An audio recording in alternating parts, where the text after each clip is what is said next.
I just want to take a moment to entertain a counterfactual here. But Sure. see, you've got fairly explicit and hair-raising, in many cases, predictions.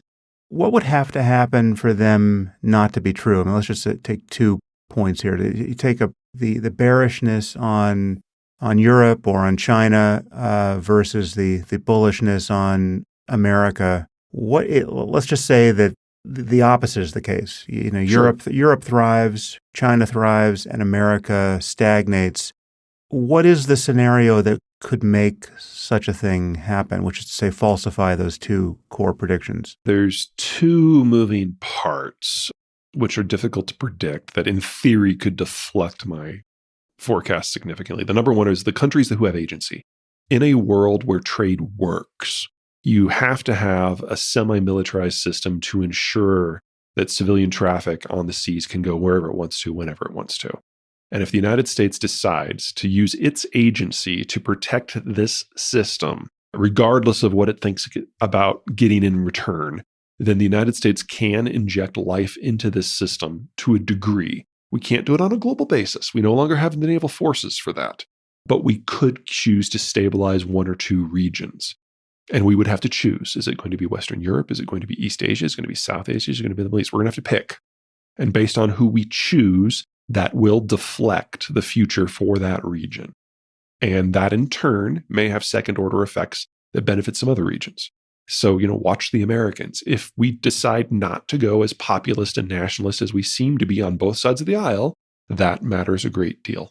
And then the second is if you change the rules of the game on me, if you change the technologies in play, I fully reserve the right to change my mind. So, for example, right now, the green transition can't happen.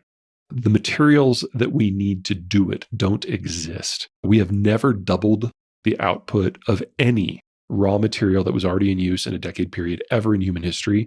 And within the next 10 years, we need 3 times as much copper and 10 times as much nickel and 18 times as much graphite and on and on and on. It's 20 different materials that we need to more than double in 10 years. It can't happen. It won't happen unless the technology changes. If we figure out an inexpensive room temperature superconductor and a better battery chemistry tomorrow, well, then I have to do a lot of reevaluating. And if you change the map of energy so it's not dependent upon freedom of the seas, it's something easy to do, well, that changes a lot of the geopolitics that drive this world and changes a lot of the restrictions that I think right now are going to be crippling otherwise. But it doesn't change any of the demography. It doesn't change the demography. For demography, we would need a different sort of technological advance. I say this a little tongue-in-cheek, but only a little. We need Star Wars-style cloning where you can grow a full adult in 3 years and they have a full skill set. Just skip over the child's part. Because if we double the birth rate in most countries right now, you don't get your 25-year-olds who are skilled labor for 25 years. That's not soon enough. We'll be well past the collapse by then. So you have to shorten the time frame. So whether it's robotics and artificial intelligence being a new race or mass cloning, those are the only ways that I can see to get around the demographic problem. And clearly, we're light years away from those potential, air quote, solutions. What is the sane immigration policy that we should want or should want to want?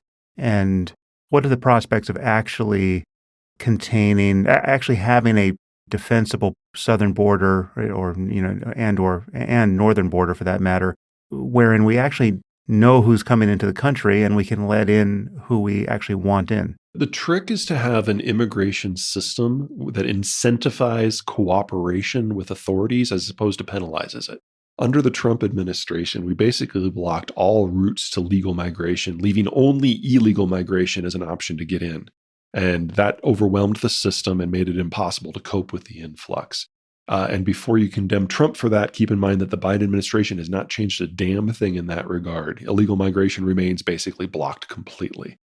What we need is a root and branch overhaul of the immigration system as a whole, which we have not done since the late 1980s. So there's a lot of things that would need to change. If you're looking for the policy that we've adopted in the last century that I thought was most promising, you have to go back to, among all presidents, the Carter administration. A couple of major hurricanes hit Central America, and these people's homes, livelihoods, and sources of food disappeared overnight. And so they started walking north. And there was no way to get them to stay. because there was nothing for them to stay for. So what Carter did is he dispatched the Department of Immigration down to Central America and issued 3-year work permits to everyone who wanted one. And as long as for those 3 years you paid your taxes and kept your nose clean and kept out of trouble, at the end of 3 years, you could either get a ticket home, courtesy of the US government. You could apply for a 1-year extension, and there was a fee, or you could start the possibility of achieving citizenship. And it worked beautifully. And so, of course, we've never done it since. In terms of getting a different policy right now, I think that's impossible. We're going through a political transition right now where both the Republicans and the Democrats are redefining what they are. And the faction that is most in play right now doesn't know which side it's going to fall on is organized labor. And the issue that they are most opposed to is immigration reform or migration at all. So no one in the Republican or Democratic Party wants to even talk about a meaningful reform of the system until such time as they know which side organized labor is going to fall on. And I doubt we're going to get that this year or even next year. We'll get it this decade, and I hope kind of forward positioned in the decade from this point, but I don't think it's in the immediate future and certainly not before the federal elections. In the meantime, how much immigration would we actually want given our demographic trends? Well, that absolutely needs to be part of the conversation. But historically speaking, we've taken about 1.5 million to 2 million people a year every year. And that is something that from a cultural point of view, we have shown ourselves perfectly capable of absorbing. What's going to be different in the future versus the past, though, is that the makeup of that population is going to evolve quite a bit. Because of NAFTA, because of Mexico's late coming into the industrialized family of nations, it has been industrializing and urbanizing since 1990 on a pace that's much more rapid than what happened in Europe, say in the 50s, 60s, 70s, and 80s.